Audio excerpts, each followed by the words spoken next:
Welcome into another edition of Collegiate Sports Connect. I'm Brian Fisher with D1 Ticker and Collegiate Sports Connect, joined now by Bob Bowlsby, the Commissioner of the Big 12. And Bob, I'm sure you have not been asked at all about college football playoff expansion. I'm sure it's a very interesting subject.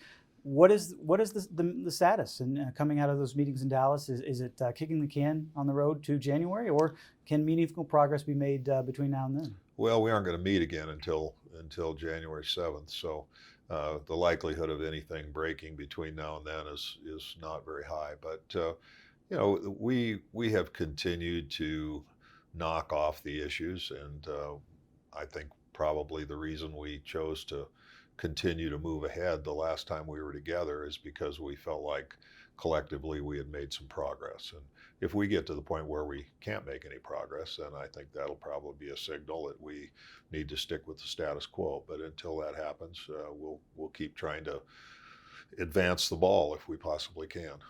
I mean, Kevin Warren has talked about, the automatic qualifiers. I know Jim Phillips has mentioned just the number of games, and that's still being a sticking point. Is it still needing some convincing on behalf of those in the room? Well, you'll have to ask them about their individual thoughts on it. We've now had more meetings and spent more time since the announcement than we spent in the subcommittee meetings, and so we've invested a lot of time in trying to bring everybody up to speed. I think the 4-member committee we did what we were asked to do. We went and looked at a wide variety of options, and then we made a report to the board, and it was our considered opinion, and I think it's the right opinion, that the report wouldn't have stayed quiet, and so we chose to announce what we had done. And that wasn't in any way intended to bind everybody else to that outcome, but there are those who thought we would have been better served by not telling anyone what we had considered and what we had come to closure on. But I don't agree with that. I think that we were very likely to have it get out after the board meeting, and so I think we made the right decision. It was certainly not intended to bind anybody to a particular outcome.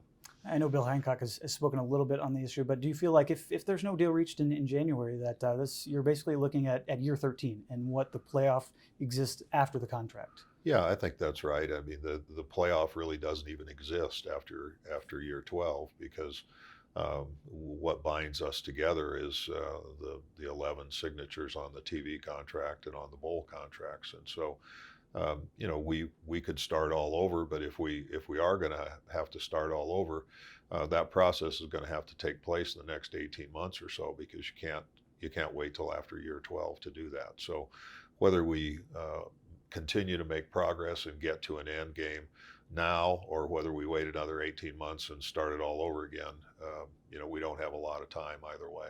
A lot of the commissioners have not only met in terms of your subcommittee, but at these board meetings. How has your relationship changed with some of your peers throughout this process? Not just even the playoff, but going back to the COVID times and talking with them. Well, there was an 8-month period where we talked every day, including Saturdays and Sundays. The 5 of us talked, and so we had a very close relationship, and we continue to work very closely on a wide variety of matters. And so there have been some tensions over time, and there have been some things happen that have caused understandable angst among the group. But by and large, it's a very professional group that understands our responsibilities to our constituents and make sure that whatever personal situations we may have don't get in the way of doing good work for the people we represent.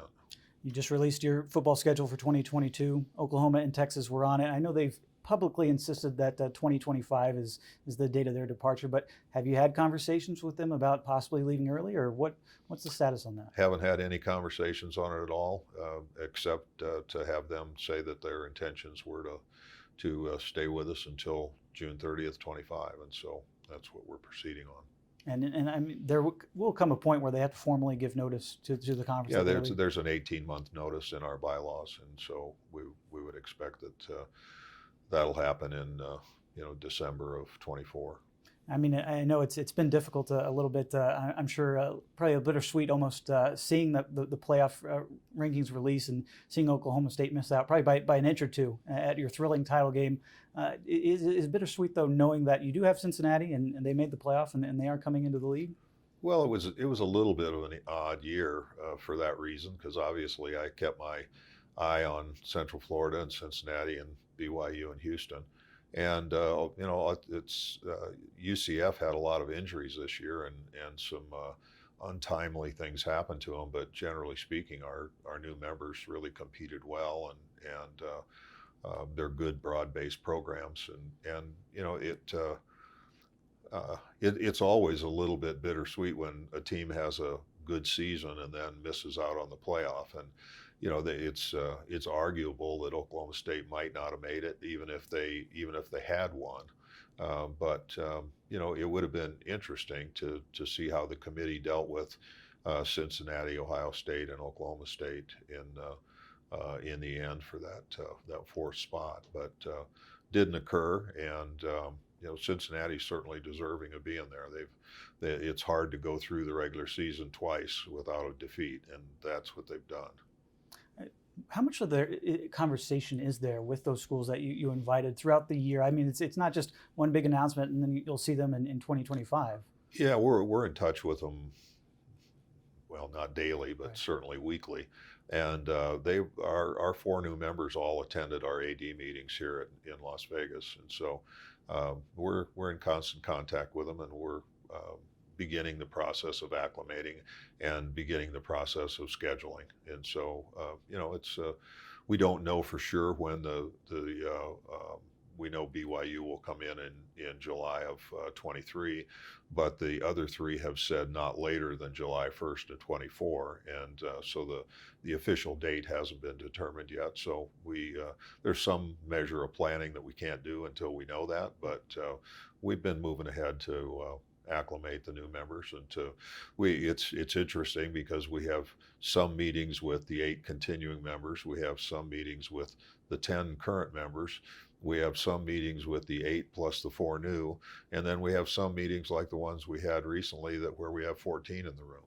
And so we kind of have to color code the agenda to make sure we have the right group in the room at the same time. Making sure all those tabs and numbers are correct. I would imagine though it's been unique in terms of the circumstances surrounding Cincinnati making the playoff. I mean, are you going to one of their semifinal games? Do you support them even though they are technically in another league, even one down the street from your office? Yeah, no, I don't expect that I'll attend the game. I mean, that's out of respect for my colleague Mike Oresco and the fact that they're not in our league yet. But I'll certainly be watching with interest. I know coaching salaries has been a hot topic, not just in the Big 12, but I think nationally, seeing some of the contract figures. Have you talked with your ADs, your school presidents, about what kind of the state of the industry is in terms of those figures being thrown out?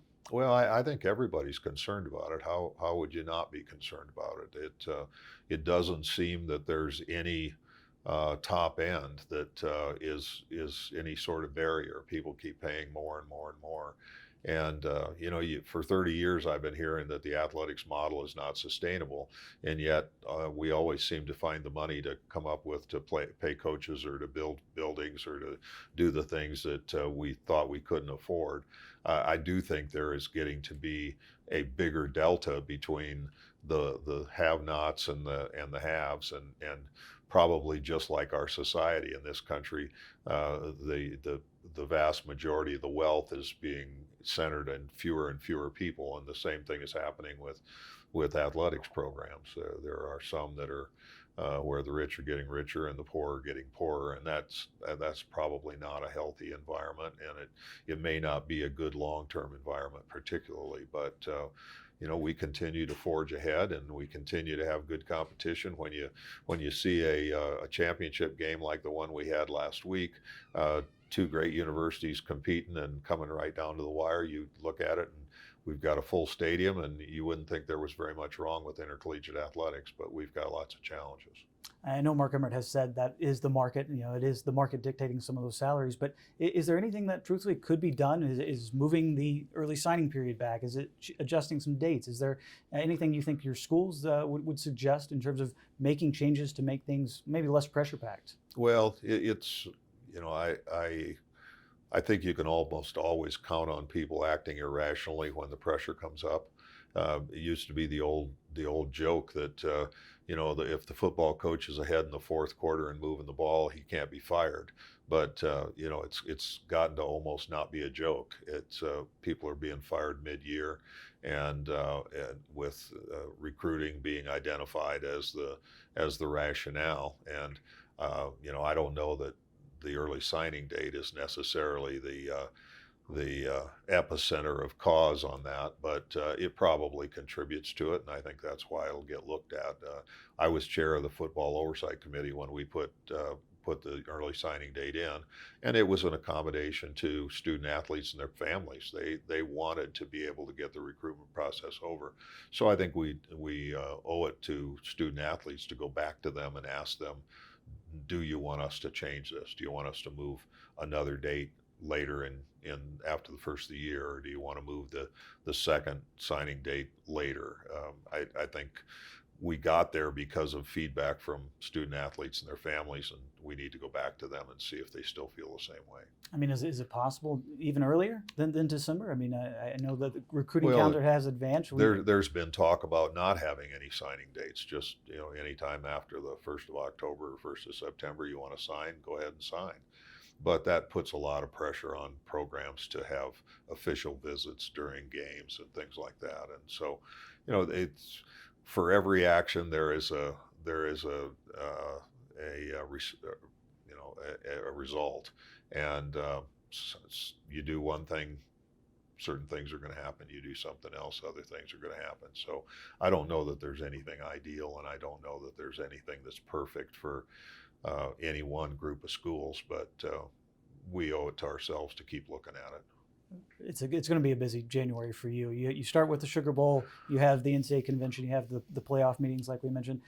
Are things going to slow down at any point? I mean, I'm sure I know you want them to, but given everything you've been through the last couple of months, but is there a time that maybe things could slow down a little bit in college athletics? Oh, I don't know. It's a busy lifestyle. I have to say most of the time I'm not as busy as a commissioner as I was as an athletic director. But athletic director jobs haven't gotten easier. They've gotten harder over the years, and so I don't think it's going to calm down much. We have a lot of issues swirling around, and they're all interrelated. And this time of year is busy under any circumstances. So I'm not going forward expecting any break in the action. Well, hopefully we can give you one at some point in the future, but terrific conversation. That's the Commissioner of the Big 12, Bob Bowlsby.